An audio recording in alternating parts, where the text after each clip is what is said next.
Hey guys, just a quick note before we begin that the show may contain spoilers and adult language, but that's just because we know how to have a good time. Stick around, you'll be glad you did. You are here for me to enlighten you. You ever act like this again, you're barred for life. It's just violent bass. It's kind of embarrassing. If you know your lines, then you can forget them. Oh, I get it. It's very clever.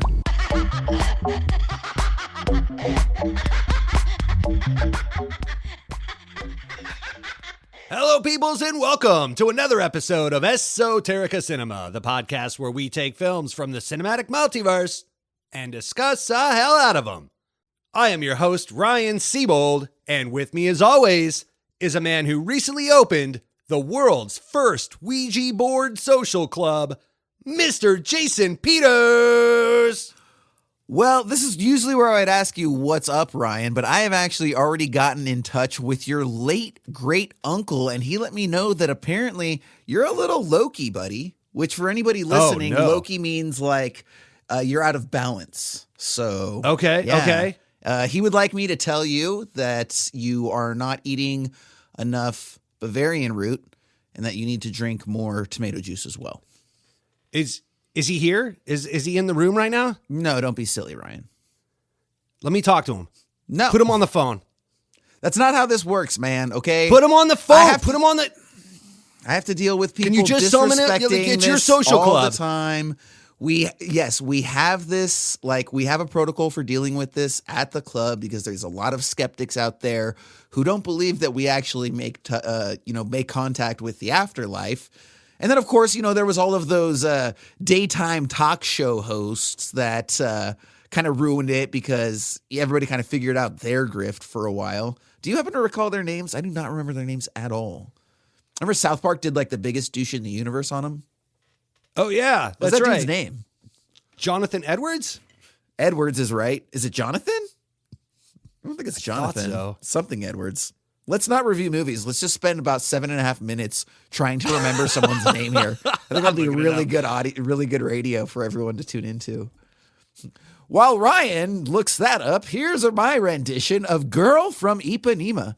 Ba ba ba ba da ba ba da ba da. The girl from Ipanema is calling, and I don't know the rest of the words, and I cannot sing. Yeah, John Edwards. All that up, and it was John Edwards. Oh, because it's the John. Biggest John. douche in It's the so universe. funny. It's funny that there's a difference to the way that I remember things between a John and a Jonathan. Because you're like Jonathan Edwards, and I'm like, no, that doesn't sound right. And you're like John Edwards, and I'm like, that's the guy. Yeah, we're formal. That's the one. He and I are formal. Yeah. Yeah. Wasn't there also a John Edwards that ran for president when we were younger? Real straight and There narrow was a kind of John guy. something. Hold on, I'll look it up. Just look up visuals that none of our listeners can see. I'll put you on hold. What's another hold song? We're putting I'll our sing listeners, it. we're giving them the on hold music. That's fantastic. Yeah. You know what's funny is like these days it's actually like songs from when we were young. It's like "If You Want to Be My Lover" by the Spice Girls. You're like, that's not hold music. That was a number one on Total Daily Request Live for 17 weeks back on the MTV. They just play Now That's what I call music. They just put that on. Let it ride. So, can I talk to my grandpa or no? Here's the thing. We can, but like not here and now. What we would do is we would take you back to the social club, and then we would actually go through the ceremony, right? We would bring everybody around. You get the Ouija board. There's certain, some people like to do incense, but at the very least, you want to have some sort of sage or sage-like substance burning. You can just grab some fresh thyme out of the fridge if you don't happen to have like sage. But either way, it's a whole ceremony. People like you think we just like, oh yeah, I'm just going to open my cell phone and like he's going to come in through the static. That is not how it works, okay? And frankly, I don't appreciate You're the disrespect. summoning the great beyond with the Colonel's recipe of 7 herbs and spices. Is that what's going on here? You invited me on this show. I thought that you were going to be taking me seriously. I didn't realize I was going to come here just to be insulted the entire time. I don't need this. I can go back to the club and, we can quite frankly, what I'm going to do is I'm going to go back and I am going to ask your great-grandmother to tell us some really awful things about you and then publish them on the internet because I don't appreciate how this has been going. So you're going to ask my great-grandmother to invent Twitter? Yep. No, she knows what it is. They keep them appraised, Sometimes they learn from us when we're talking to them. We'll tell them about what some of the current technologies are to keep them in the loop. But yeah. Interesting. Yeah. I mean, I just wanted to ask my dead Gram to say, what's up, Ryan? Because I never got that and I wanted to get it. Well, maybe next time you should be a little bit more polite and I'd be willing to help you out. For now, go All screw right. yourself. All right. Well, with all that out of the way, we do have a movie to discuss today. Jason, you want to talk a little bit about that? I do. I'm happy to talk to you about this movie. Much happier than having you make fun of my personal hobbies and such. The movie we are looking at this week is Beasts of the Southern Wild. I have a description from Google that says, faced with both her hot-tempered father's fading health and melting ice caps that flood her ramshackle bayou community and unleash ancient aurochs, 6-year-old hush puppy must learn the ways of courage and love. Now, I think that also might be from Letterboxd or possibly IMDb. I'm going to have to admit right now that I didn't make a good note as to who or where that description came from, but it is certainly a description I did not write, so attribution to random author in the internet.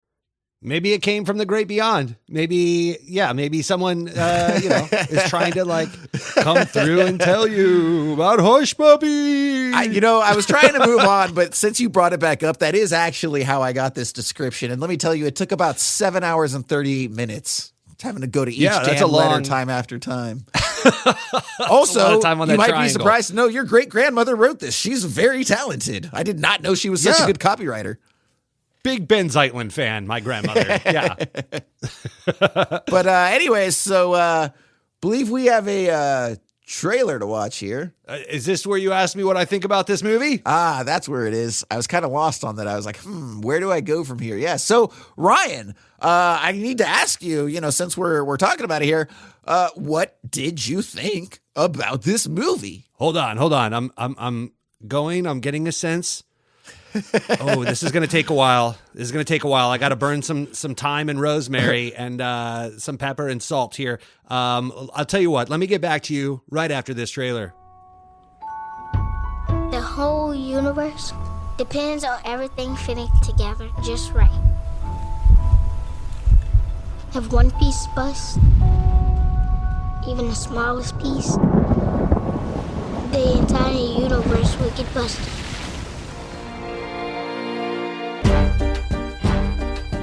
Here is an aurochs, a fierce creature. The storm's coming! Y'all better learn how to survive. I'm your daddy. It's just my job to take care of you. Okay?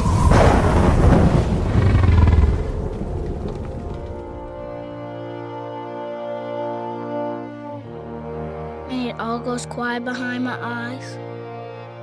I see everything that made me. Flying around in invisible pieces.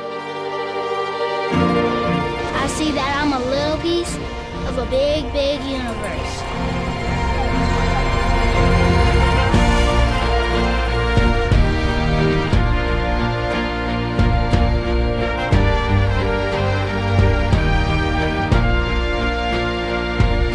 You're gonna be the king of bad talk. I promise that. In a million years, when kids go to school, they're gonna know. Once there was a hush puppy, and she lived with her daddy in the bathtub.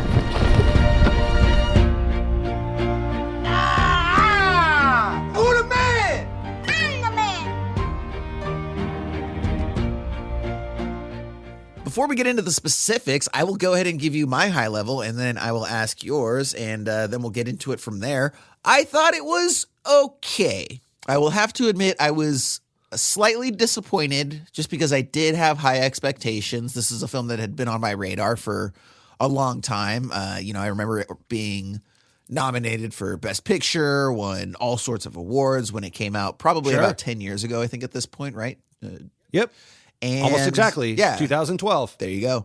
And yeah, I think there's a lot to like about the film. I think that some of my complaints are justified, but obviously don't seem to have kept most of the movie-going public from enjoying the film because they're, pretty consistent high praise for this film when it came out as well as still. And so we'll go ahead and get into all the specifics about what I appreciated about it and what I didn't. How about you, man? Love this movie. Yeah. Can't speak highly enough about it. Awesome. Yeah. This is my kind of movie. I'm all about it. Yeah. I'm really anxious to hear what you didn't like. If I had to close my eyes and, pull something out of the air, Ouija board style, I could probably guess of a few things, but those things didn't bother me, and I'm all about it. It's also, really short and tight and sweet. It didn't waste too much of your time. We do like that little bit of brevity sometimes when we get into these 3-hour long epics. I wish the third act was a little stronger or a little tighter, but the performances were fantastic. The way they filmed it and the production value and everything was great. I felt what the characters were feeling throughout. It started a little obscure, and I was like, what am I about to see? It was not at all what I expected. I was thinking that it was going to be something a little more fantastical based on the description on Google. Also just based from like the marketing campaigns and everything. I mean, that was... Right, yeah. I definitely had that. But even after sort of letting that sink in, there were still things that I had issues with. So we will go ahead and get into that. I just need to know a good place for us to start, sir. At the beginning. All right, at the beginning. Someone remembers the script. I'm glad one of us is paying attention, goddammit. Yeah, I'm fucking playing along. I'm not dicking around with somebody's dead gram like, oh, I'm holding all the secrets and I'm not going to tell you. No, I'm in it. Like, I'm in the seat here. Let's do it. By the way, she's speaking to me. She wants me to let you know that she thinks you're a jerk and that. Oh, now she's here. Yeah, right. She just showed up to let me know not to listen to you too much because you're a jerk and that I am now her favorite. I'm officially overtaken. Why do I get the feeling she's not there? Favorite. And you're just saying this. No, you're just this coming is absolutely coming through. Bye, Graham. I love you. Thanks so much. Yeah. I don't know why he is that way, but it's okay. You can just talk to me now moving forward. It'll be okay. I'll get back to you later. Bye. Okay. I mean, since you used her formal name of Graham, I guess I'll have to believe you. Absolutely. Now, at the beginning of this film, we open on a windy exterior of a dilapidated house on a bayou. Quickly introduced to a young girl. She's playing outside with birds and pigs while Dad is upstairs cooking a whole ass chicken. This girl is our 6-year-old protagonist, Hush Puppy, and she is played by the very talented Quvenzhané Wallis. And her dad is a gentleman by the name of Wink, and he is played by a gentleman named Dwight Henry in his very first role, which is very impressive. We'll get into the performances later. Now, they live in a place affectionately known as the bathtub, at least affectionately to them. This is a very sort of extreme poverty type of bayou environment that they live in, and I really feel like it's important to kind of, understand the two things about this world, which is that, they live in extreme poverty and Dad is also a very severe alcoholic. And that's kind of one of the things that we'll get into later that I feel like maybe the film glosses over or kind of makes an excuse for. Again, we can have that debate here in a little minute. Now, they very quickly board a homemade raft and sail downriver. We see that the very beautiful sort of water and countryside is contrasted and juxtaposed by these very sort of domineering factories in the background that loom large. But when they get to where they're going, they meet their friends that live there as well. And they drink and they dance and they play music and they sing. And if I didn't mention, they drink some more. And we hear voiceover from Hush Puppy. And there's going to be voiceover of hers that comes and goes throughout the course of the film. She listens to some heartbeats of some animals before playing with fireworks. And the title appears, finally, of Beasts of the Southern Wild. So, Ryan, it sounds like the aesthetic and the overall presentation, which I believe is a large draw for this film, really worked for you in a way that maybe it didn't quite work for me. So why don't you tell us what about it worked for you? I think it feels very, this is a human tale, right? This is a grassroots story told about a certain group of people through the eyes of a very young 6-year-old girl that's growing up in this environment. And I just thought it felt very authentic and organic, and it was filmed in that area. They all moved down there from New York to tell that tale in that location. So this isn't backlots. This isn't sets. You feel the mud, you feel the dirt, you feel the troubles these people, deal with every day, or the joy that they get to share, as the trade-off for going through these hardships, through their freedom and escapism from the world and all the pressures thereof. So, I just thought it felt very real. It's also very similar to a movie called Gummo. To me, by Harmony Korine. Sure. That maybe some of our listeners have seen. I don't think you have, right, Jason? I have not. No, I don't believe it's available on streaming or anywhere right now. It's kind of one of those films that you've got to get from one. Yeah, the region-free Korean disc on eBay. You can get Right. for $12 in standard def or something like that. It's kind of one of those. Yeah. So no, I have not seen it. Yeah, if I recall, that tells the tale of a town that was recently, recovering from heavy storms, and a tornado had gone through and just wrecked the whole place. And, being an impoverished people, they didn't have the funds to fully recover. And so they're just kind of piecemealing their life back together with scrap or any way they can. And this is kind of that same deal. Sure. And it's kind of told on the heels of, several nasty hurricanes. Obviously, the one that comes to everyone's mind that struck that area is Katrina. But there have been several others that, keep setting these people back. And, they're just trying to patchwork it together without being forced to flee their little ragtag town and their community. It's all about community. And I just feel like that all resonated very well with me. And I can see that. I do agree with that. I will certainly give the film credit for having a very authentic presentation. I think that the environment that it's set up is very authentic, 100%. I would have liked to have seen us perhaps explore more than one environment. I don't think the film does that. I think it's very, centrally located, which isn't necessarily a bad thing in and of itself. But I think for a film like this, I would have liked to have seen it actually be a little bit bigger in certain ways. And again, we can dive a little bit more into that later. The one thing that I will say that jumped out initially that I was very impressed with, besides that, is the score.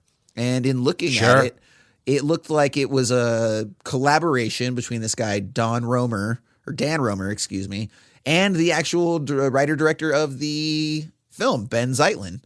And I think that when you listen to it, what it does so well is it captures the authenticity of the bayou with that sort of, folk-inspired, blues-inspired, banjo, southern twang kind of thing that we get. And then it gives it that sort of, ethereal, magical soundscape that it's trying to also overlay on top of that. Yes. And I think they did a really good job with that. That was one thing that really stood out. Yeah, I mean, as we go through, and I'm not going to info dump you here for 45 minutes, which, there's a lot to talk about in the making of this. I think the making of this film is as interesting to me as the film itself. And I went on a pretty deep dive. But just sticking with the music, I will say that the one thing you'll notice as we go along and talk about all the department heads and everyone involved in the film, these people were all kind of like mad scientists in the way that they're all geniuses in their respective craft. They know about other crafts so that they're able to cross-pollinate. They all worked very closely together, all the department heads. And so, there were times when Ben would, specifically leave big chunks of the movie silent, knowing that, I want a big piece of score here. I don't know what it's going to be yet, but I'm going to go back and work with Dan and we're going to sit down and bang this out. And then, but all these people also had to be willing to, one thing we're going to talk about here very quickly is that, the whole crew of about 90 people moved down to live in New Orleans in this bayou area and in this small little town on the border of the Gulf of Mexico, about 80 miles southwest of New Orleans. Oh, wow. So, it's right on the Mississippi Delta, and, it's very, very authentic in that way. But my point being, people like Dan Romer or the cinematographer or the set designer or the costumes or any of these things, they all are living at this point in time in a modified gas station that served as their production office. They're living in vans. They're, pitching tents, whatever they need to do to really entrench themselves into the making of this film and be at the ready around the clock to get all these scenes done. So that said, you're not going to get a John Williams or a Hans Zimmer to I'll just come live in a fucking van, out in the mud and the sticks, for, months at a time and deal with mosquitoes and all of these things. The fact that you're able to get such talented people that are also willing to make such sacrifices along the way to make this film, I think is a true testament to, the story that they were telling. And that's, I think, a reason why you get the authenticity. Getting back on track and talking about the score itself, I will say that, they scored this not only with instruments, they were using like really expensive vintage, cool microphones and all these cool recording techniques, high quality recording techniques. But then what they would record with them is like a lot of the percussion is them beating pots and pans or baking sheets and like using heavy distortion. There's a lot of, they had a folding table, like a little TV tray that they were using with like drumsticks. And then, they'd add a lot of reverb to that and, run it through all these different effects processors. So how they were capturing the sounds too was very, very interesting. It wasn't that they were in a sound recording studio, fancy pants sound recording studio in New York and they got brought in an orchestra and all of that. It was all very organic sounds, very earthy tones that they were gathering and then, modifying them as needed. Yeah, that is cool. And that also kind of makes sense because one of the other aspects of the film that I was impressed with from a technical standpoint, and one of these things that, a lot of people aren't really going to pay attention to, you kind of have to be a film nerd, but just the sound design and the sound effects and the way that a lot of that really brought out, the especially during the storm, for example, like it really sounds and feels like a storm. And across the board, whether it's the music or the sound, I do think that the sort of aural experience of this film is definitely one of the highlights in what it has to offer. Yeah, I had it cranked the whole time. It sounded great. And it got quiet when it needed to get quiet, and it got loud when it needed to get loud. The things that you wanted to hear, the textures throughout the film are all there. They did an amazing job, especially again, and I'm going to talk about this many times throughout our show here today, but just what they were up against and how they were doing this. They were literally filming, they say the old adage is no animals, no kids, no water. Yeah. That's like, if you want to have a smooth shoot, stick away from those three things. And they incorporated all three quite a bit. So that was something, as a first-time filmmaker, Ben Zeitlan, he had made a short film prior to this and, come out of Wesleyan University. And so he was an educated guy and whatnot. But for a first-time feature filmmaker to be given, this was shot on a budget of $1.8 million, that's a heavy task to just go out and think you're going to do this and go live in the muck and convince a bunch of people to do that too, and then not have them quit on you. You would think at least a bunch of them would have been like, dude, I appreciate what you're trying to do, but it ain't my thing. So good luck to you. Absolutely. Now, when we return to the film, we have a woman who is talking to the children, and she tells of these aurochs. These are the ancient boar creatures that I think are very closely associated with the film. That's what I thought of when I would think about the film. I know they were tied into the marketing and such, and they seem to be a central sort of metaphor for what that may or may not be. We'll get to that. And they're seen periodically through the film. Now, Hush Puppy's back home, and her dad goes missing, at which point she's trying to figure out dinner. He always makes the chicken. She doesn't have chicken. She's hungry, so she tries to make her own. I believe it's evaporated milk that she combines with cat food. And very quickly after that, Dad returns, but he's wearing a hospital gown. She doesn't exactly know what's going on. He seems disoriented.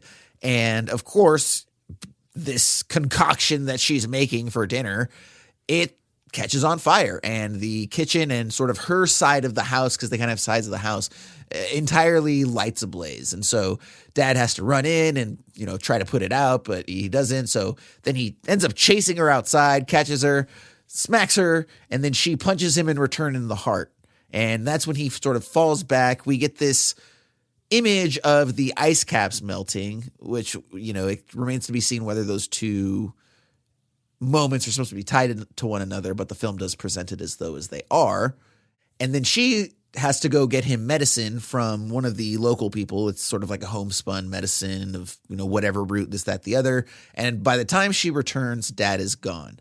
Now, Ryan, one of the most talked about and appreciated aspects of this film, I think, is the cinematography. Now, there's some very interesting aspects to the cinematography, not the first of which, if I understand correctly, this film was shot entirely in 16 millimeter. And also, it was the cinematographer's very first film. It never shot anything before. So is all that correct?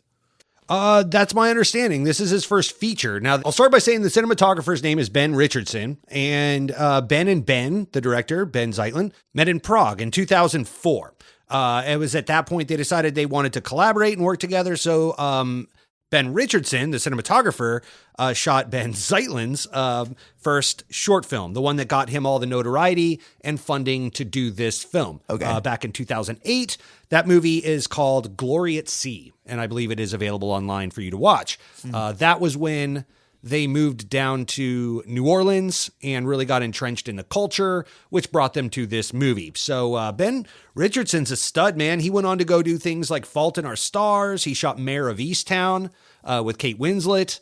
And he's got a pretty budding career. And he's one of the few from this that has really kind of shot up. He even dated Anna Kendrick for like 4 or 5 years. So he's entrenched himself into the Hollywood subset, where the rest of these guys just kind of went on to go stay as Lost Boys from Peter Pan. So keep doing what they're doing down in New Orleans. Very interesting. Yeah, and the film looks good. It feels very authentic, right? The 16 millimeter format is going to be not as crisp as a 35, obviously, or even anything high definition digital. So I think but this isn't a crisp story that we're telling. We want to feel the grime and the muck, and all of the things. And so little film grain or distortion, I would rather film grain than digital noise, like if you try to use a cheap digital camera. And by the way, it's, it bears mentioning they shot this in 2010.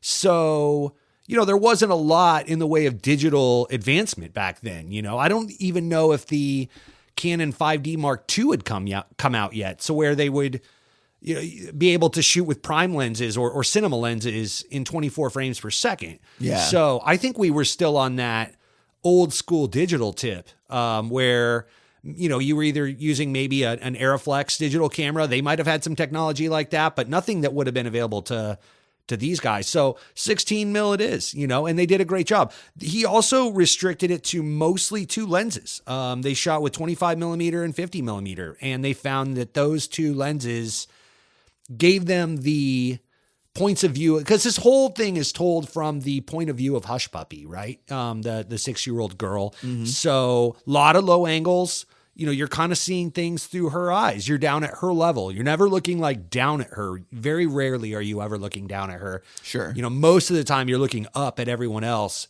or you're down a little lower to the ground. And so, he had to compensate for a lot of that. It's also shot all handheld.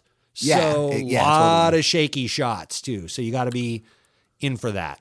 Yeah, there's a lot of shaky camera work. There's a lot of close-ups. It also does have fast edits, but not like Paul Greengrass fast edits. It's digestible enough. So, and I think that it worked. Like, I'm somebody who's pretty sensitive to what I would call overly fast edits. So I would say that they kind of, for someone like me, they pushed it as far as you would want to go. It didn't get to the point where it was distracting. I wasn't like, dude, just give me a second to see what the hell's going on, right? It's like you're watching Transformers and they've got like 7 edits per second. You're like, I'm sure there's cool shit on screen. I just don't have enough time to process it, right? Like, it's especially fast, like during the dialogue scenes, right? So as they're like going back and forth between Wink and Hush Puppy, or, obviously if there's an intense scene happening, but then there are moments that they give you to kind of drink it all in when they're floating down the river, on their makeshift boat, truck bed, and all of that. So, or when you're going through the town and stuff like that. I will say that, when it comes to the fast paced editing, one thing that, I did find out is that, these sets were built in totality. So like every detail was there. When you open up a drawer, it had silverware in it. Ben Zeitlan's sister actually created these sets and built them all from scratch. And she lived there on location and was like building them as she was living in these sets. So the Hush Puppy home and all the things, as they were building these on location, she was living there. And so as such, she created it in such a way that it could feel lived in. And so that freed, I'm only mentioning that because that freed our DP up to shoot this documentary style and turn the camera any which way he felt that action was happening and kind of document it as such. Sure. And Zeitlan even said that he treated the camera department as an actor.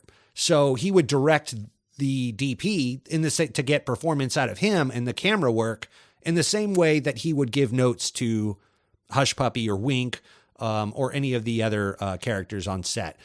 In the way that, basically meaning that he would give emotional notes, try it like this, or what if you were doing that, and give these emotional beats that a director would give an actor to get a certain response out of them. He would do the same with his cinematographer.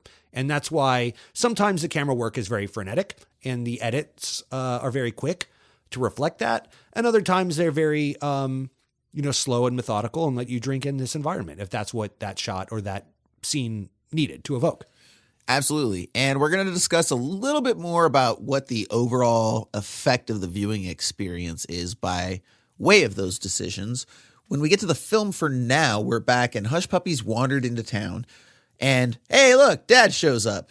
Turns out there's a violent hurricane that's about to hit, and most people are leaving town, but not Dad and not a few of his friends. They're going to stubbornly refuse and ride it out. Predictably, the storm hits, and it's just as bad as everybody said, if not worse. Incredibly dangerous. And, they're inside kind of hiding out from it, but it soon becomes pretty apparent that this is going to be a very, very uncomfortable and difficult situation. So Dad's response is to hammer the bottle of moonshine that he has available and run out and go full Lieutenant Dan against the storm and yell and fire his shotgun at the gods and the forces of nature that are conspiring against him, because this is the type of person that this dad is here. So, I'm going to get you, Storm. He says something along those lines. It's fantastic. Yeah, exactly right.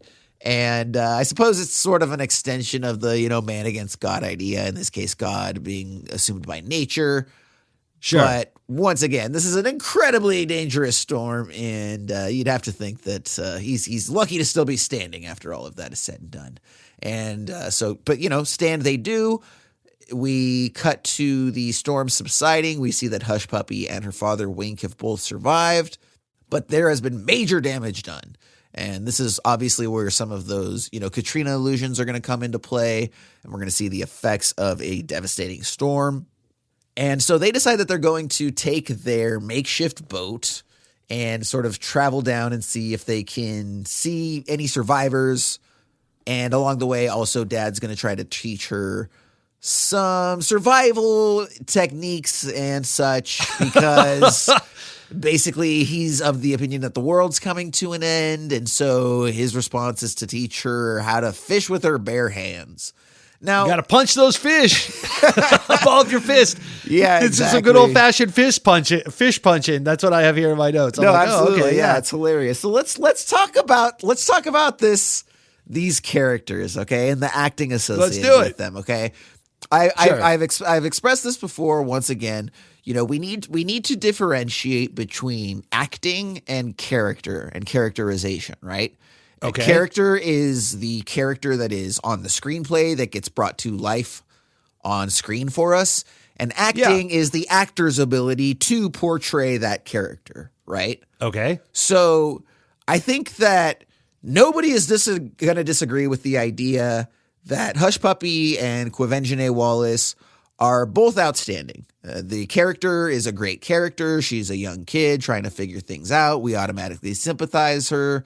She's got a questionable father, And likewise, Quvenzhané is very charismatic. She brings a lot of energy to that role. And I don't think there's anybody out there that's going to disagree with that, especially proven by the fact that she is currently the youngest person ever to be nominated for Best Actress at the Academy Awards at the ripe old age of 9 years old, right? Yeah. Widespread acclaim. She was 5 when she auditioned, and she was 6 when they were filming this. So, yeah, that's crazy. Yeah, exactly. And again, you're not going to find anybody that's really going to disagree with that. And I think that because of that, what then becomes the most interesting character to discuss is the father of Wink, played by Dwight Henry. Now, once again, the acting here is phenomenal and even more impressive when you know that just like Quvenzhané, this is this dude's first acting role. He didn't even want to be an actor. And if I understand correctly, the filmmakers approached him because he was at like a restaurant or something he was working at. And we're like, hey, we're making a film. We think you'd be great. And they like auditioned him and then they gave him the role. Is that accurate? He owned a bakery they were getting breakfast at every morning while they were auditioning for the roles. Yeah. That's crazy, man. Yeah. So they were going in to get all their baked goods, and they just kept striking out, trying to audition acting talent out of New Orleans. They weren't getting, in the surrounding areas, they weren't getting the talent. They weren't quite getting the parts right. And so Quvenzhané was also not an actress at the time, and she was an unknown, and they landed on her. Once they got Hush Puppy, then they were able to cast the rest of these roles around her. That was kind of the anchor. It was younger than the role was written for. The role was written more like around a 9-year-old, 10-year-old, if I'm not mistaken. Okay. Kind of coming to terms with the end of childhood, the end of innocence, and that was all kind of intertwined in the original story. But, when they stumbled on Quvenzhané, that changed their whole dynamic. But then, Dwight Henry, who plays the father, Wink, was just the baker. And it took quite a bit of convincing. And not only that, once they finally convinced him, he still, nobody knew what this movie was going to be, right? It's a tiny little indie film. They're shooting out on the bayou. This isn't, an Al Pacino film or something you're going to, Peter Jackson movie or something you're going to retire off of. Like, who knows if this thing's going to make 2 used condoms and a nickel at the box office. So this Dwight Henry guy had to keep his bakery afloat the entire time while they were making this. So he would work at nights getting all the baked goods done. He'd come in around midnight and work until the morning. During that time, while he was prepping all his baked goods, Ben Zeitlan, the director, had acting coaches brought in and were rehearsing his lines and giving him performance notes and doing all of this in the back of his bakery in the middle of the night while he was preparing the next day's baked goods and all the dough and all the things and letting it rise and sit and whatever it is bakers do. Sure. So then in the morning, he'd get a few hours of sleep, and then they would go out, and rehearse and work on the old movie. So, and he'd have staff or employees, take care of the shop while he was away. But then, after this debuted, it's my understanding, he went back to the bakery. Now, he both Quvenzhané and Dwight Henry, the father, have gone on to be in other roles, so they didn't give up on acting entirely. Quvenzhané, most famously, probably was in Annie, Little Orphan Annie with Jamie Foxx, the redo that was done a few years ago. Jamie Foxx is Big Daddy Warbucks. So, and Dwight Henry's been in some stuff as well. A few years ago, being like 8, by the way. I mean, yeah, right. I'm just saying, like, they didn't immediately go back to their hometowns. Yeah, they did continue on. And she was in American Horror Story. He was in 12 Years a Slave. And, they've gone on to do other things. I'm just, picking some of but the very, very, very small roles relative to something of this magnitude. They did not go on to have the large careers. But, I mean, and I think that everyone's probably most surprised at Wallis's lack of activity. But I do think that as this film was released, that Dwight Henry's performance got largely overshadowed by Quvenzhané's, but not because of the performance itself, just because of the fact that this was a little girl and we're always that much more impressed when a kid can do something that, a lot of adults can't do, right? So we've seen a 60-year-old man act before. You know what I mean? Like, that's exactly. There's no novelty to that. But when you see a 6-year-old act, that's something else entirely that a 6-year-old child is, able to evoke those emotions out of me in an hour and a half. Sure. And it's her story. This is, as I previously stated, they shot all this and told this story directly from her point of view. So at that level, Dwight Henry kind of becomes, a co-star of sorts. I think this is Quvenzhané's film. And so, which I think is unfortunate though, because I think that he does a really good job in this film. I think that he probably, I would actually argue that he even does, admittedly a better job than Quvenzhané. Now, that could be a relative scale because again, this is a 6-year-old girl who's acting. And so, but again, you spoke of the authenticity of environment, the authenticity of character that this man brings to this. He's a very, what I would argue, troubled character. And that's what we're going to get to in just a second here. But before we do, I do want to step back and just say that I think that Dwight Henry delivered an amazing performance. I would have to imagine that he probably has experienced a fair share of hardship in his life that he was able to cull from, because for that to be your first performance and tap into those emotions and the anger and the frustration. And, I understand his bakery was affected by Katrina and he was able to cull on some of those emotions. And so, that's pretty crazy.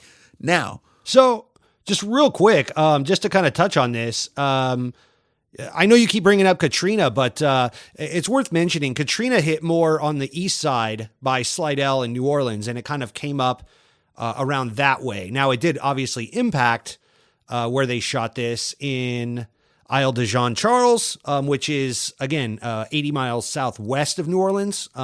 It's a little sliver of land that's off the coast of the Delta there. It's out in the water. But they were hit by Katrina and Rita, Hurricane Rita, a month apart in 2005. And then in 2008, just 3 years later, they were struck by a Hurricane Gustav and Ike, 1 week apart. Wow.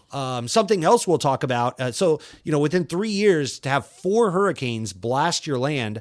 And then on top of that, in 2010, as they were shooting this film, I'm sure you have this in your notes. Maybe you don't. We can get to it in a bit, but I'll just go ahead and quickly drop out there that also the BP oil spill happened. The Deepwater Horizon scenario out in the Gulf of Mexico. Now, I know you live out in California, and that was something that you maybe saw in a headline or thought, that sucks. Dude, that was a big freaking deal here. Sure. But entire communities were lost to these, the oil and the tar that was coming up into shores. These people, they fish and shrimp for their meals, oysters, all these things. You can't just go out and cast a net and catch these shrimp anymore without pulling them up just soaked in tar and oil. And that was all going on literally as they were filming this movie. These people have really encountered some hardships, so much so that I saw in 1955, this area of Isle de Jean Charles and the surrounding areas that they filmed in consisted of 22,000 acres of land and had a flourishing community. Like, it was normal to live down there. And then since 1955, they've lost 98% of that to saltwater intrusion, erosion, oil fields from all the oil, to taking all the oil out of that land as well, which is really big. Man-made waterways and pipelines to get the oil out has all just completely fucked that area. And so that's why, they're talking about the salt killing all the trees and the grass and everything turned brown later in the film after this storm passes. That's something that's really happening down there. So yeah, all that to say, I'm sure this man's bakery was totally hosed the last couple decades. So, he's seen some shit and, it kind of came through in the performance. And I think too, I'm kind of taking the conversation back full circle. That's why they realized very quickly it was important to, kind of not get the Hollywood archetype actor and just go for these salt of the earth people and let them inform the narrative, and tell the story their way. This is their story, and they've lived it. Yeah. Okay. So, to get back to the matter of character. So this is kind of what I am hoping to discuss right now, is the nature of who this character of Wink is, right? Again, sure. Carrying over, we have the acting, which the acting is great from Dwight Henry. Now I would like to discuss the character of Wink. So my first question to you, Ryan, via very simple response, is what do you think is the film's perspective of Wink?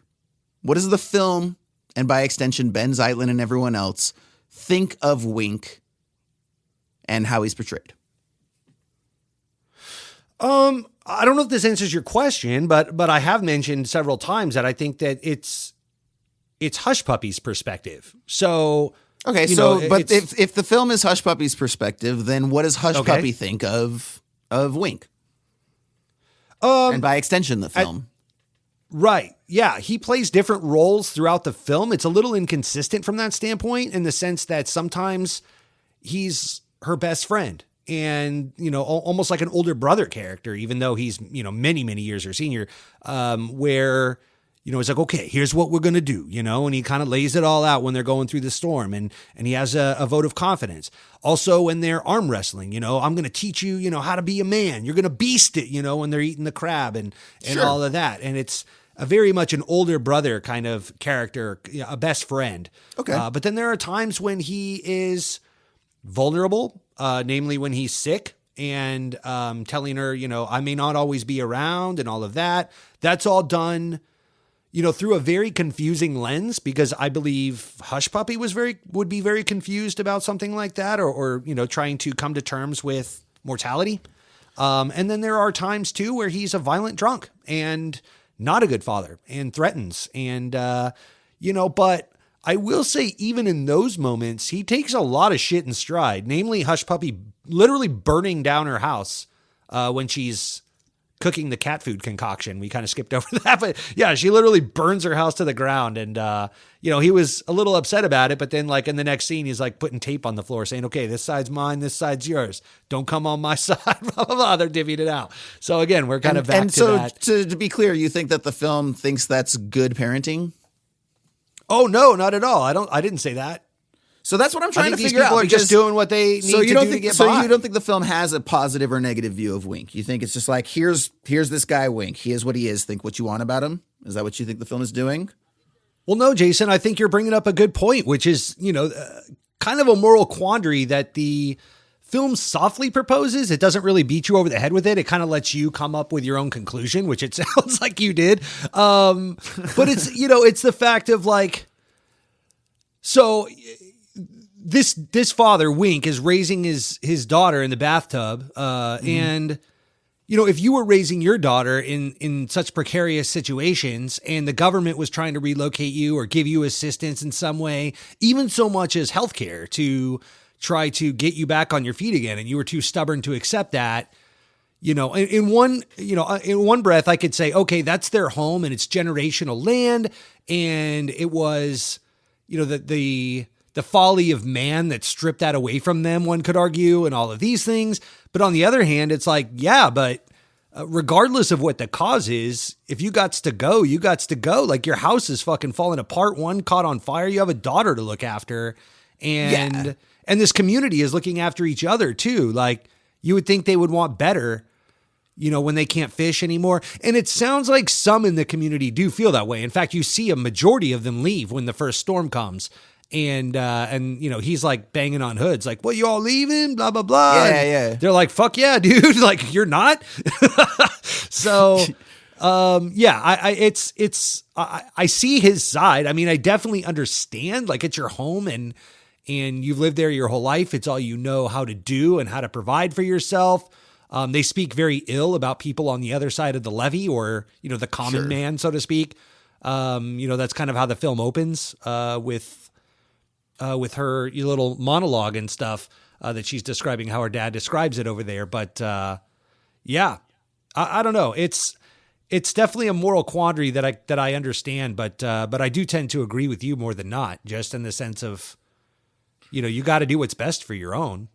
Well, it's just, it's the fact that he has this kid with him, right? Like that's just the thing that like changes the calculus so much, because so like, much does. Yeah. Yeah. I mean, if you're going to sit, like I said, dude, if you're going to sit there and hunker down inside and it's just you and you want to like, you're willing to sacrifice your life because you're too stubborn to leave and you've convinced yourself it's in defense of your home. Look, I completely get it. We've actually me and my wife have actually been in a situation out here in Los Angeles with fires that came very close. We actually had like evacuations on our street and stuff, and we didn't leave immediately, but the point is that like we were ready to, we had stuff prepared.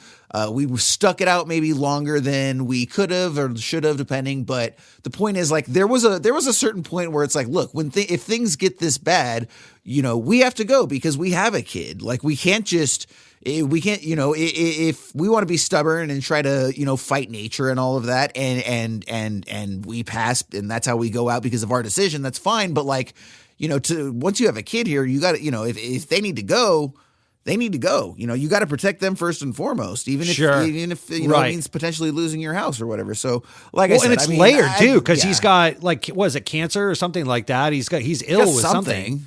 Yeah. So it seems like it's an infection, I think, is what we learn later. Okay, some sort of infection. Well, that seems like that's curable then, right? Like, you would think they could fix him for that if he doesn't let it go too long, which he did, and then of course he, not spoiler alert, but he ends up getting whacked or whatever. So yeah. It's there are multiple layers of his own neglect of himself, which by proxy is neglecting his daughter. And so I see your point. It's like I'll go down the road with this whole "this is my land" thing for a minute, and then once you throw a 6-year-old little girl in the mix, teaching her how to punch fish out of the back of a pickup truck isn't going to cut it anymore, it might be charming in and of itself, but in the grand scheme of things here, it's like, there's a whole lot of more going on. Sure. So, and we can also talk about the way that just sort of the film is constructed and how maybe that plays into some of this here in just a sec. So when we get back to the film here, we've got another of these random, giant boar. What do they call them? Ockers? The giant boar things? Aurochs. That's right. Yeah. Which I'm really excited to get your take on that when we get to the end of the film here, because I think that I might have missed something on that. Or just. I'm going to so disappoint you with my take on that then. You just settle in for my non-take on that. But, so they go and they being Hush Puppy and Wink, and they get back on their boat and they're traveling down. They're going to try to find, any of the other survivors now that the storm has subsided. They do find some of their friends that are like also passed the hell out in the middle of their house. Sure. And again, I think for me, like, that was a funny moment. And it's because, again, the stakes are different because it's just this old couple, this old man and woman. There's no kids. There's no anything else. The two of them are very much on the same plane in terms of how they look at this situation.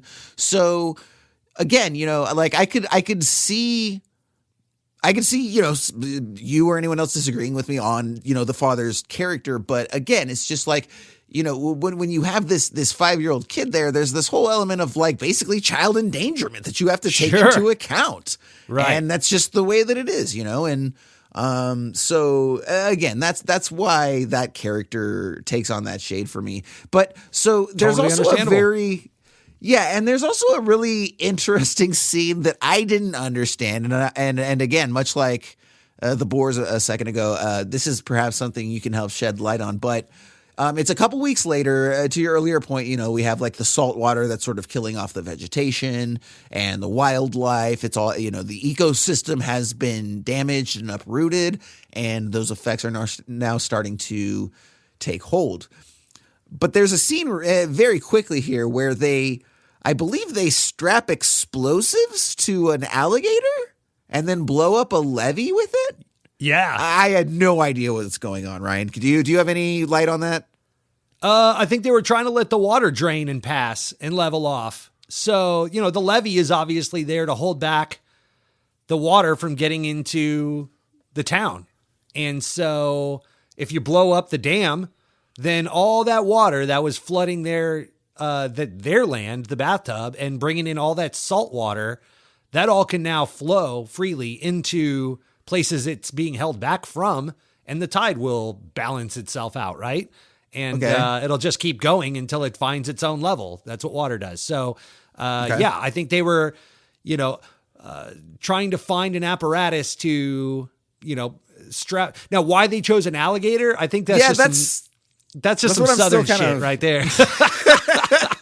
Like maybe because like the gator floats or something, and they need Okay, it I'll to, give you like, that. Float I'll go or down that push road it with you. I over or like that. something? Yeah, it floats. So then, that way, Well, because anything else, if they tied it to a rock, then it would just, sink right away or whatever. If they just threw the explosive at it, it would die out or something. So yeah, they needed something like a buoy device to get it over there on surface level to blow as much of the levee up as possible. And then they, bring the little wire back with a detonator and go to explode it to drain that water. Okay. Well, yeah, I mean, I guess that at least somewhat makes sense. Is it silly? Is it southern ass shit? But let me tell you, bro, I'm out here in Florida, man. Like, they're crazy down here. Like the South gets wild. Florida man is a thing for a reason. It could be like a very like known thing. Like, oh yeah, anytime you need to send an explosive down the river, you do so in an alligator. Because the alligator floats, see? You just get what you could use. Yeah. I so wish I could do a Creole accent, but we're not going to go there because we've been down that road before and it sucks. We have. We're both terrible at it. Me, I think worse than you, in fact. I think I we're live both in the horrible. South. You think I'd have that nailed? One day, buddy. One day. We'll work on it. And one day we're going to come out with the best Creole accents ever. It's weird Southern French. It's the weirdest fucking accent. I love it. I think it's great on film. I cannot do it. Yeah, no, there's a weird way the words come out. Like you're like kind of like they're always sliding off your tongue a little bit. I don't know. It's hard to describe. Maybe I'll work a sketch around it. Maybe we'll take a commercial break here and like a minute and a half as far as the listeners are concerned. And meanwhile, I'll take 2 weeks and write this shit and I'll come up with some kind of cool Creole sketch that I can work in here. Fantastic. Also, because old Wink is Dad of the Year here in the next scene. Father of the Year award, yeah. Decides to, what is she, 6 by now? Well, that's, you're 6 years old. You should be drinking some hard liquor by now. So here, let's get you hammered. Let's get you going early. Yeah. I don't understand why I seem to be like I have not seen much online about Wink being a bad dad or anything. Everyone just it's like, oh, it's so heartwarming. It's like I'm the asshole. Fine, I'll call it out. I'll be the asshole. This guy sucks. But that's just me. So let me ask you real quick before we move on, because then after this we could put this whole thing to bed and never speak of it again, because we have beat a dead horse to death. But and then strapped dynamite to it and pushed it into a levee. So, do you think, honest question, and I'm not saying one way or the other here, but do you think the film answers that for the viewer through emotional cues and all of that by saying Wink is a good guy? Or do you think it's more leaning heavily on his relationship with his daughter, but it leaves your view of Wink up to the viewer? Meaning you can think he's a piece of shit. He obviously does care for her on some level, but Sure. he's kind of a degenerate. Do you think the film is telling you he's a good guy? Because you seem like I do. You think, okay. Yeah, I think that's kind of where like my distaste for the character comes from. Okay.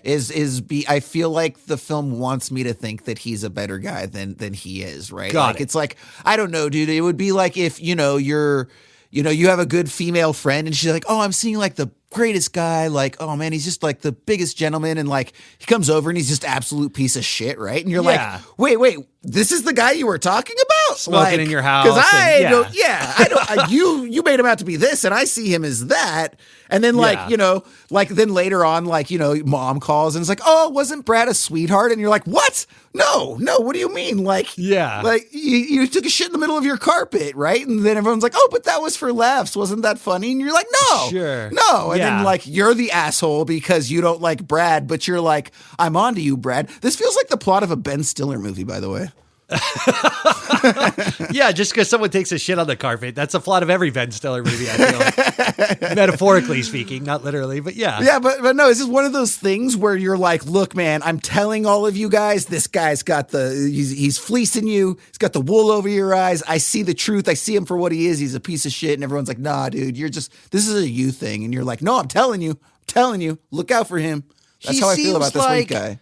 To me, that he's treating her, and I think I mentioned this earlier in the show, but it seems like their relationship is more like friends and not like he's her dad. Like, I feel like he's ill prepared to be a father, but he still cares about her on like a friend level. So they're like buddies. They're like a team up situation. So it's like, here's what we're going to do. Blah, blah, blah. Now take a nip of this whiskey. Now we're going to ride out this storm. Get on. I'm going to teach you how to fish. Like they're, it's this buddy cop situation versus I'm your dad and I'll take care of you. Now, it's not lost on me that he knows he's dying. So he's trying to prepare her for when he's not there, which he knows could be very soon. So, some of these life lessons that he's going on with is like, I'm not going to be around and there's no one in the bathtub that's going to look after you. And we've forged no relationships in the mainland. So once I'm gone, but at that point, like, I guess just take her to foster cares. I don't know. Like that's... Or, I'm not like, or just, you have these people that are part of your community, right? Work with them, right? Like, hey, here's, Uncle Florence or Aunt Florence and Uncle Dick, right? Like, why are we spending so much time with them? No reason, right? They seem to care about her a lot, especially like the teacher with the aurochs and stuff. Like she's always, you hungry, blah, blah, blah. Like she's looking after her. Oh yeah, perfect. Exactly. Right. Like, yeah. So there's a number, and that would play into this, like, anti-authority, keeping it within the community sort of thing. Like I do understand that angle that they're trying to play, like, but again, it's just like, and here's the other thing that I think is interesting as well. If this character is 10 years older, I don't think I have any of these problems, but it's a 6-year-old girl, dude. Sure. You're literally like literally having your 6-year-old daughter chug vodka. I'm sorry. That's never going to be okay with me. No, I don't care. Like, it's I wouldn't just not ask you to be okay with that as a father. Yeah. Right. Like, 6-year-old, like hunkering down during the worst hurricane of all time in a shitty tin can box. No, dude, I'm sorry. Like, suck it up. And, and that's part of it too, is again, I mentioned earlier, but like these characters, to me, like it always stems from this lack of humility. And that's the thing. It's like, look, dude, sometimes you got to swallow some humble pie and be like, you know what? Yeah, I can't provide for my family in this situation the way that like they need to. So like, I need help, right? The same way you would ask for help if you needed financial help, if you needed mental health help, right? Like, and I think it's like, to me, I just see this constant lack of humility in doing what is ultimately the best thing for his kid and then trying to warp his decision to make it seem as though he's doing what's in her best interest when really that's not what's going on. And I'll take it one step further too and say that even a flawed character or a flawed father is fine in a narrative context. We've seen it a million times played out on screen. But then don't ask me to have ultimate pathos and think that he's this great guy. And I don't know that that's where I may disagree with you. I don't know that the movie answers that so clearly that it's asking us. If it does, it's because of the sentimental moments and the musical cues and stuff like that. There are things in the film that I think, are trying to make some of these moments feel more tender than they should. Sure. I will leave it with this though. And again, I think I did mention this at the top of the show, that to me, this is Hush Puppy's story, and it's mostly all told through her eyes. Yes. So if he's a good guy, or the movie is portraying him as a good guy in any way, shape, or form, it's because she sees him as a good guy, not because we're supposed to. Now, are we along for that ride and it's taking us by the hand and thereby, by proxy, now we're feeling like we're all of a sudden now it's like this weird. And that seems like where you're getting clouded because you're like, no, fuck that. Like he's not a good guy. And you're trying to make me think he's a good guy. But it's like, no, Hush Puppy thinks he's a good guy because it's her dad and she doesn't know any different. And this is the world she grew up in where all these people are getting drunk and raucous all the time. So there's some of that too. I don't know. That's fair. No, and I think that's a strong argument. I could definitely see that. And it actually parlays well into the next sort of talking point that I wanted to ask, or at least discuss about the film anyways. I think that a large part of what plays into the way the character is viewed is the lack of consequences. And I think that so much of this has to do with sort of the way that the film is constructed. And this is sort of what I think that, aside from the Wick character, this is kind of also what didn't quite work for me, is that it's one of these films that feels very much like a music video or a commercial, like a really drawn out. It has these very sort of commercial minded sequences and intents and stuff. So I would say that like even the Daniels have that, but I think that they succeed in a way that maybe this film didn't for me. And again, I know this film worked for a lot of people, so I'm kind of on the other side of this. But I thought that, like, if you take any 5 minutes of this film in a vacuum with no other context and you just watch it, it works because it's got that sort of montage-y leaning on the music. It's got the voiceover. It's got the visuals. It's got a lot of that feel.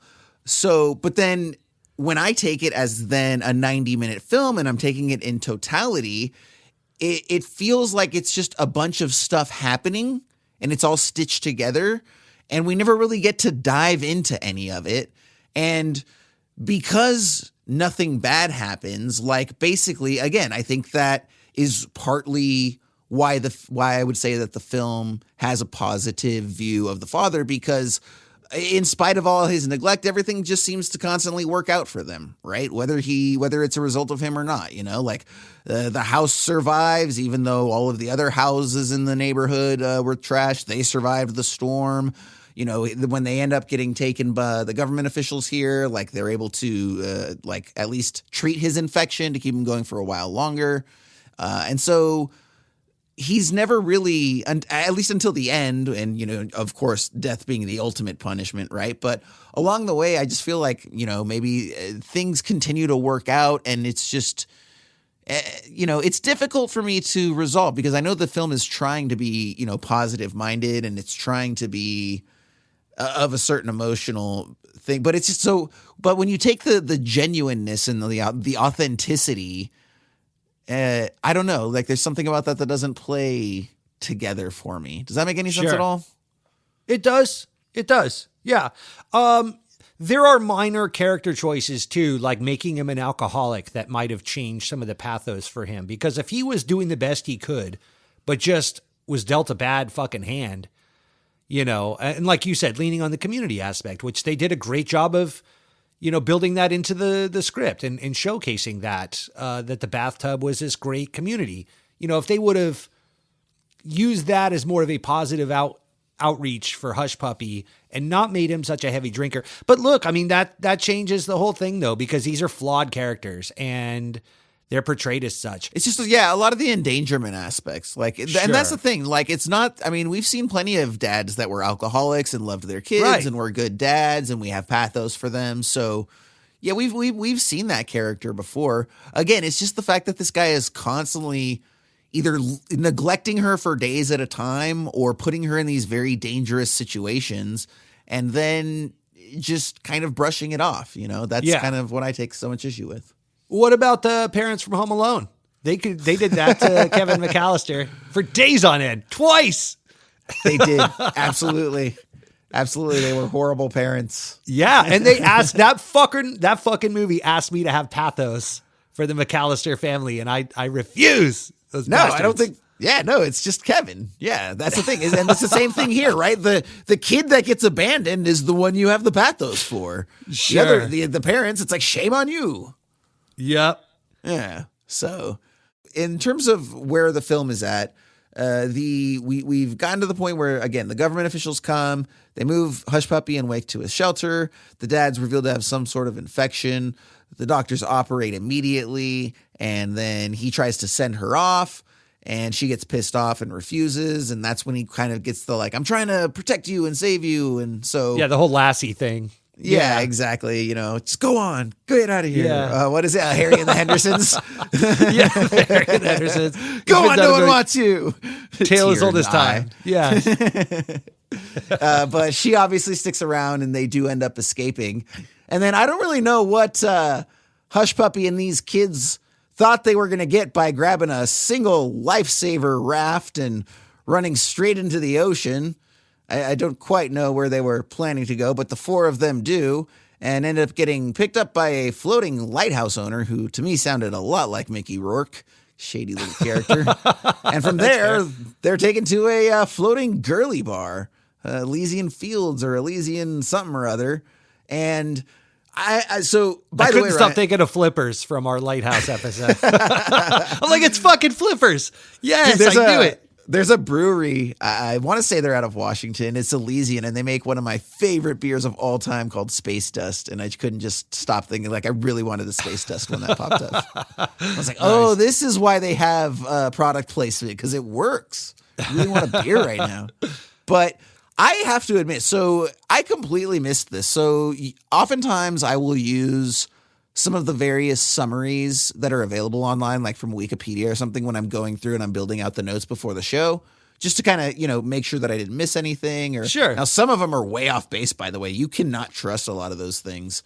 I have stuff that like blatantly contradicts like the movie that I watched. But this one, I think there was probably something that I missed, and I want to see if you caught this. When he takes the kids to this girly bar, Hush Puppy has a conversation with a cook. It's a female. And she kind of gives her another one of these like life is hard speeches, kind of like the teacher or the woman who would have been her teacher toward the beginning of the movie gives. Apparently that woman was her mom. So did you know this? I mean, it's never really spelled out for us, cut and dry, but okay. Yeah, it's a weird scene that's very kind of dreamlike. She pulls out a gator tail and she's like skinning this gator tail and deep frying it so she has something. So Hush Puppy has something to eat, and all the while she's giving these, Southern sage tales of how to live life and this and that. And then there's kind of this moment of like realization, I think, between the two of them. Meanwhile, all the other girls that came out there with Hush Puppy, all the other little daughters and stuff, are all like slow dancing and being held by the other strippers or girl dancers of some kind. So, kind of like they just need each other. Like, I guess in that moment, the girls needed the women and the women needed the girls too. Like they all it was just a moment of love and peace in this otherwise, rough and tumble world that they all came from. Now, whether that woman is her mom or not, I think you're supposed to think that, but it's never really like spoon-fed to you. Okay, so they don't like explicitly say that's the case? Because it was said, like, your mom was beautiful. Okay, we got that. She went out into the sea and she just swam out into the sea. Okay, well, we just saw Hush Puppy do that, and this is where she ended up. Makes sense that she would have gone to this floating barge. Sure is weird that she's only like, I mean, based on the size of that boat, she couldn't be more than just a few miles away this whole time. Where have you been this whole time? Like, I've been down the road these last 8 years. Yeah. Like, it's not like Rachel. It's that populated of a community where they get lost in the shuffle, think you'd run into each other in the alligator pit once in a while or whatever. It's like, hey, is that Mom Dukes over there getting a gator? It's like, no, I don't know. That seems like some small world shit, but yeah. Now, it does make sense thematically that they would be sort of like dancing with the dancers, because it was a very like maternal moment. And so maybe is the communicating that the filmmaker is trying to use. Like, hey, this is here's all these very maternal moments happening. And that's the tip off that this chick is her mom, I guess. I also want to just take a step back. And because this movie is, to me personally, it spoke to me more in themes than it did in hard facts. Like, I could blow holes in most of this film if I wanted to like go through logically and say this wouldn't work, or why did they do this, or is that this, or whatever. Like we were talking about the aurochs, same thing. Like, what the fuck was that about? That all made sense to me thematically, but then when like Hush Puppy comes face to face with one at the end, no fucking clue. Like, if you want to use that as a metaphor, a narrative metaphor throughout the film, like the icebergs, they kept cutting back to like the glaciers falling and stuff, because that's all, again, it's all from Hush Puppy's point of view, and she was told this happened or will happen again or whatever. So, okay, you're going to bring that up again. Perfect. But to like logically, I don't know if this is her mom or not, but thematically, it sure makes sense that they want you to feel that way. I get that. And I can appreciate that too. I'm it makes me think of the whole argument, facts versus truth, right? There's the facts of a story. This is, or like the plot of a story, right? These are the things that happen. But then there's the truth of the story, or, another sort of famous argument would be like plot versus story, right? Like when we analyze the plot, it's, guy went here, this happened, X character, etc. But then there's the actual story of like, okay, well, here's all the moments in between. Here's what the film is trying to tell you, like you say, thematically and otherwise. So, yeah, I think that if you were felt to that it was her mom. Yeah, I think that if you just focus on the plot of this film, again, you get sort of this very frenetic, jumping from one thing to the next. And really, but there are these additional story elements like what you're talking about where the film takes a moment to explore the tenderness between a mother and a daughter relative to the situation. So Right. I can appreciate that. Yeah, I mean, just real quick, and I'll put a button in this, like this whole movie kind of felt like jazz, which is the native music of New Orleans, right? Like this movie would just kind of free flowed, and it was created that way by the filmmakers too. Like they're all down there like a bunch of winks and hush puppies as they're making this, the Court 13 production office. And we talked a little bit about that earlier, how they were, living in a convenience store and, that boat, the truck bed boat that Wink has, that was actually Ben Zeitlan's truck that exploded during production that they ripped the bed off of and said, well, we'll make it a Wink's boat now.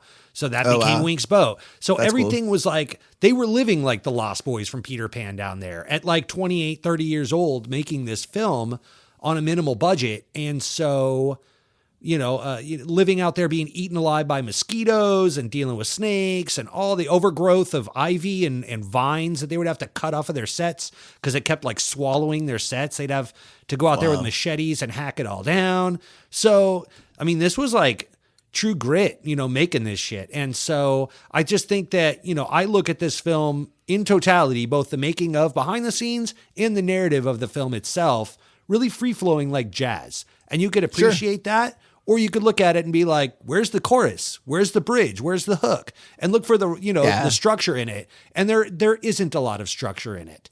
And also the sax player is a total alcoholic asshole that needs to take care of the bass player. Absolutely. So then it sounds like I heard, though, that you didn't pick up the metaphor for the aurochs either, because I didn't understand that.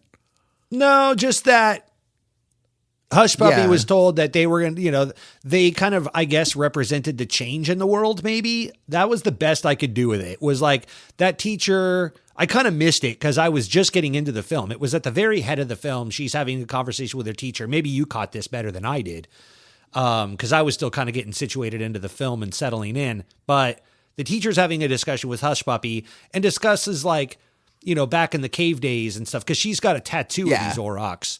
And, when the glaciers fell and the changes in the world and the aurochs came and took over all the mankind and blah, blah, blah.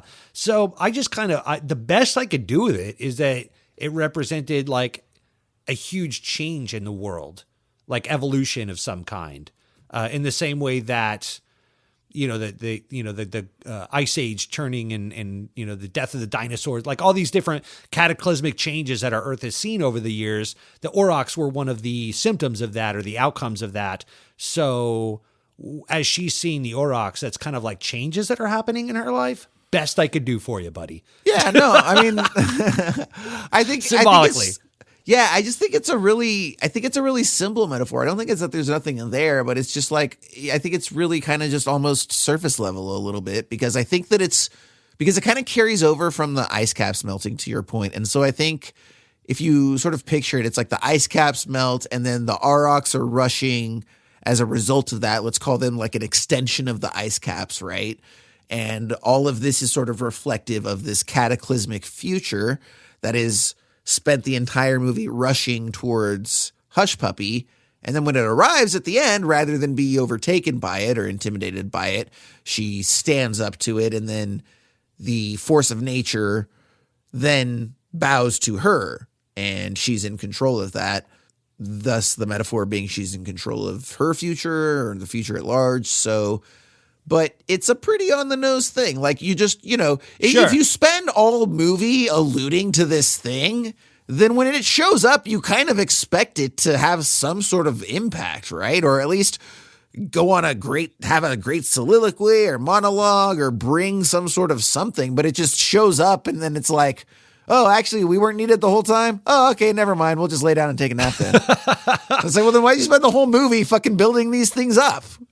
Yeah. I thought that was weird, you know? And not only that, like that was a big ordeal for them to create these creatures too. And like, Really? you know, bring them into, it's the only thing that's not practical. I mean, it is a practical boar that they use, but they had to shoot it against green screen over in New Orleans. That was the one thing they went off set to go do. And they had a whole separate crew, break away to go do that on separate days, a second unit more or less to go into the studio and go film that a different way so that they could overlay it. And I guess it was a big pain in the dick because of the way that the DP was shooting the regular ass footage, which was all super shaky handheld. And now they got to overlay this digital composite on top of this super shaky handheld stuff. And that became a big problem too. They had to like figure that out and get their shit straight and, before they went in to shoot those specific scenes. So yeah, not only is it, you're asking a lot of us, but you're asking a lot of your own crew to like add this into the film. So what's the takeaway then? What does this add? And if it's just a straight ahead metaphor, then great. Maybe I'm looking in, too deep into this. Maybe it's just exactly like I said. Maybe it's just the change in the world that is slow coming through different chapters of this film and represent different stages that Hush Puppy is in. And by the end, they confront and meet, meaning Hush Puppy embraces the change that she's now having to embark upon. End of story. Maybe that's it. Yeah. Yeah, I can see that. It's just weird. It's just very anticlimactic. It reminds me of the Jurassic Park 3 ending that I famously bitch about all the time, where it's like you spend 88 minutes like, we've got to keep the egg from the velociraptors. And then you're all finally cornered at minute 89. And then someone's like, hey, what if we just gave back the egg to the velociraptors? And you're like, yeah, we could do that. Here you go, velociraptors. It's like, why did you fucking do that 90 minutes ago? Why'd you waste my goddamn time, Joe Johnson? It's ridiculous. Oh, man, that's perfect. That is fantastic. I hate it. So, yeah, not quite that, but similar. And now, a quick word from our sponsor. Did you catch anything yet? No, not yet. Should I reel it in? Nah, keep her going. Waiting's a part of the fun. I'm bored. Hey, kids, are you tired of your old man's way of catching fish? Well, come on down to Hush Puppy's Fish Punchery, where you get to take the fight to the fish's turf and punch them right in the face. Now we're talking. But isn't it mean to punch fish? Me. What you got in your hand there, little wussy? Looks like a fishing hook to me. Tricking and killing's no spa day for these fish. We're just giving them a fair fight. They want to drink a case of Coors Light and bring the heat to my house.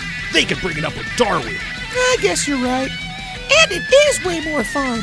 Heck yeah! At Hush Puppy's Fish Punchery, you're just 3 easy steps from a glorious fish dinner. First, you stick your arm in the water, elbow deep. Let that fish gobble your arm up like a prom date. Then yank that sucker out and give him a 2-piece to his fish chin. Then we make him a 2-piece, right? That's right, Ginny. My name's Riker.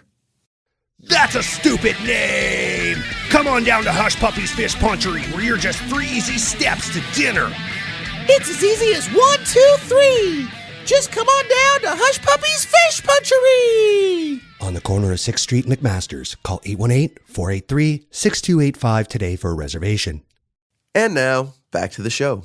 So one thing also I wanted to ask you about before, because we are pretty much at the end here and we're going to wrap this up, but yep. Do you know anything about the woman, I believe it was a woman who wrote the one-act stage play that this was adapted from? Yes. Lucy Alibar is a friend of Ben Zeitlan's. And okay. I think she went to NYU, but she grew up in the panhandle of Florida. She wrote this in a different way. This was all very much reworked, retooled, and readapted. But the stage play was called Juicy and Delicious. And yeah, and it was about her. It was kind of a creative outlet that she used to express her losing her father, if I'm not mistaken. Mm-hmm. And so in this stage play, she would have been the Hush Puppy character. Wink would have been her dad. That was, potentially a neglectful father or something along those lines. And so, this was all changed and retooled a lot to go shift over into the bathtub and deal with the flooding and the loss of land. I don't think any of that was in the original story, from what I understand. All these additional layers. It was really more focused on a daughter losing her father. And so at the core of this story, I think it's from Lucy. And Lucy Alibar did join up with, like she's a member of this Court 13 fraternity of sorts. Okay. This ragtag group of production people that went, to go make this thing. So she was a part of the production and a part of the writing crew and all of that. So that, everything was done with her blessing, best I know. Yeah. Okay, cool. And then, so to wrap up the film, essentially, Hush Puppy turns to feed her father after the Aurochs show up and kneel before her, at which point he passes away, and the film wraps up when her and the townspeople give him essentially an old-fashioned Viking funeral, where they put him on a boat, in this case their makeshift boat, light it on fire, and then send them out to sea. And they do so, and that is the conclusion of the film Beasts of the Southern Wild. Now, before we get into our 3 adjectives and formal ratings, do want to remind you all to go ahead and subscribe, rate, and review for us if you would. Really helps us out, brings attention to the program here. And of course, we appreciate all the help that you can give us. So let's go ahead and let's get into our 3 adjectives. Ryan, what do you got? My first is adventurous, both in the spirit of the story and also in the spirit of the filmmaking experience as well. Hats off to Beth Zeitlan and his entire crew for just going out guerrilla style and making this thing come to life. My second is organic. I felt like everywhere I went, I was dirty, I was muddy. The rain felt like rain. Everything was it felt very organic. He did a very good job, and the whole crew did a very good job of just steeping me in this Southern Bayou experience. You could, argue that it was a good or bad experience, but it was an experience. And I think that they did a very good job of taking you by the hand and, going off to Never Never Land with them. The third is microscopic, because I think they also did a very good job of telling this story in minutia, in the details, from Hush Puppy's point of view. We got down in it, and we saw it from a very small, perspective from the point of view of this little girl. We didn't have to, go out much larger. They weren't talking about the oil derricks. We never saw what was on the other side of the levee, for example, other than that government camp that they took them to, the refugee camp, very briefly. Everything was very, very microscopic and boiled down to just what affected Hush Puppy and her tiny little world. How about you, Jason? I like those. So my first one is earnest. I do think this is a very earnest film. It's got some very authentic portrayals. Like I said, I did have some issues with some of the characterizations, but all of the acting was phenomenal. All of the production design and the shooting on location and all of that. I really did appreciate all of that. The second adjective I have is flighty. And that's a little bit of the issue that I had with this film, where it's like, I really would have liked to have sat in these moments a little bit longer, and seen a little bit more about how people respond. I would have liked to have seen some more of the consequences, and have the story kind of be turning over as it moves on. I think that if we can say one thing about this film, and that's actually my third adjective, is that it is a one-note film, and that, look, that note, let's call it one chord, right? And maybe that's a chord that you really dig, right? And so cool, you're good to just stay in this one place for those 93 minutes, and that works for you. It wasn't that I disliked the chord. It's just that it wasn't really my favorite, right? Or I would have liked to have had a few more notes, or, gone a little bit further with it, or, but it's a very sort of, centrally located film. And while that often works for me, I just, it felt a little bit claustrophobic here in this scenario. So sure. So all of that, I'm going to go ahead and give you my rating here, Ryan. I gave it a formal star rating of 3.25 out of 5.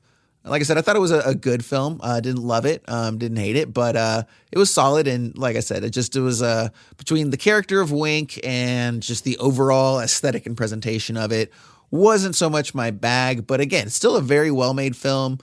Good cinematography, great performance from our young girl, Quvenzhané Wallis. But 3.25 stars out of 5 from Jason. What you got, Ryan?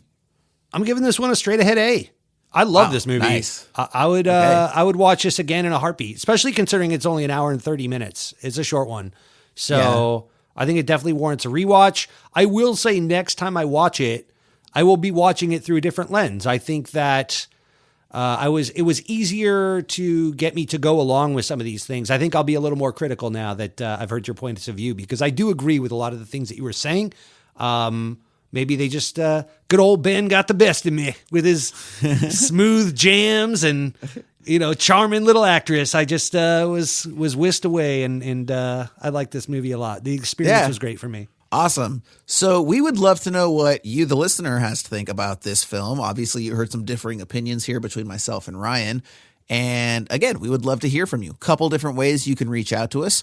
We do have the social media accounts. That's at Esoterica Cinema, Instagram, Twitter. We're also on email, esotericacinema@gmail.com. And then, of course, we would love to actually hear your wonderful voice, and you can do that by calling the Esoterica Cinema hotline and letting us know what you think. We would love to get your opinion in on one of our episodes. That number is 818-483-6285. And then you can also reach out to us on the website. If you go to the website, there'll be some different contact options, including a pop-up at the bottom right. And then you can also listen to all of our episodes through the website. We've got the last 4 right there on the site itself. We've got a link to a separate web player with every single thing we've ever released. And then, of course, right there on that website, we have our master list. That's right, the master list that we choose all of our films from. 200 on there. Very good. We are... Or it chooses for us. Yes. And I think that if I have my math correct, this was 14 on the season? So we have 6 left? Sure. Something around there, so. Why not? Let's go ahead and use our random number generator to see what movie we are going to be watching for our next episode. And of course, if you're not driving and you would like to follow along, you can go to esotericacinema.com. There'll be a downloadable PDF, or you can just actually see a clickable PDF right there on the main website. You can follow along with us. So we're going to go here. We're going to select our random number. Boom, boom, boom. Wheel is spinning, and the wheel has spoken. The wheel has landed on number 148. So again, if you are playing, go ahead and scroll down to 148.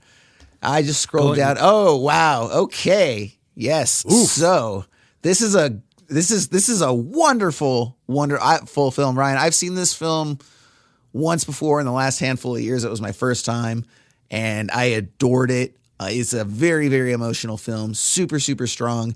Now, before we mention what the film is, for those not playing along, let's go ahead and check out what we didn't get. We didn't get the film above it, number 147, The Crying Game, which is a classic one that I have never seen. Have you ever seen that one? I have also never seen that. Yeah, I just know the... we of course know the big titular reveal scene at the end. Yeah, yep. But yes, from what I understand, there's still a lot more to appreciate about that film than just that one I'd love to see it.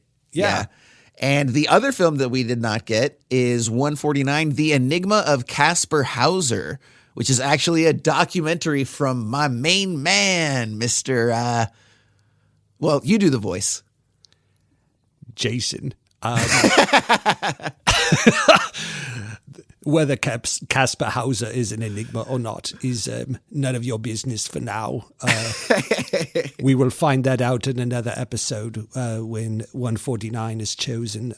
But I will let you know it is probably a good movie, maybe not. It doesn't matter, really. And that was, of course, Ryan's brilliant Werner Herzog impersonation. Wonderful, wonderful impersonation. Dude, I've heard people on Facebook and TikTok doing Werner Herzog impressions recently that are not as good as yours. I'm telling you. That is a bang-up Werner Herzog, man. And I hope that the world recognizes it someday because it's brilliant. Instead, no, we are going to be looking at film number 148, David Lynch's The Elephant Man. That's right. Yes. Now, have you ever seen The Elephant Man, Ryan? Yes, I saw it a long, long time ago, and I know the plot and what it's about with John Merrick and all of that. But as far as the nuances of the film itself, I don't remember a whole lot about it. This would, again, we speak about this all the time.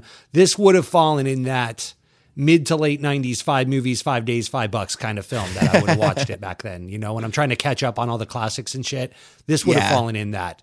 But, it's David Lynch. I got a little taste of Lynch and I was like, what is this? What is this about? And I wanted to get more into it. That's when I saw Eraserhead and, all those things. So it would have been right in that time. But, it's been so long, I don't remember much about it. I also always fucking forget that John Hurt plays John Merrick in this film. And of course, I do always remember Anthony Hopkins is in it. Sure. As Frederick Traves. So, yeah. Real quick, Google has this summarized as Dr. Frederick Traves, played by Anthony Hopkins, discovers Joseph in a sideshow. Born with a congenital disorder, Merrick uses his disfigurement to earn a living as the Elephant Man. Traves brings Merrick into his home, discovering that his rough exterior hides a refined soul and that Merrick can teach the stodgy British upper class of the time a lesson about dignity. From 1980. Yeah. And so the one thing that I will tell you, Ryan, and to anybody listening, it is not a weird movie at all. Like, do not go in expecting a traditional David Lynch experience. It's like, correct. Like Eraserhead is weird as shit, dude, for sure. Weird as shit. Yeah. But this is not that film. So even if you This is probably his most, would you call this his most endearing and normal Hollywood style film? Yeah, like his most accessible film, probably. Yeah. The only other one might be The Straight Story, but I've never seen that.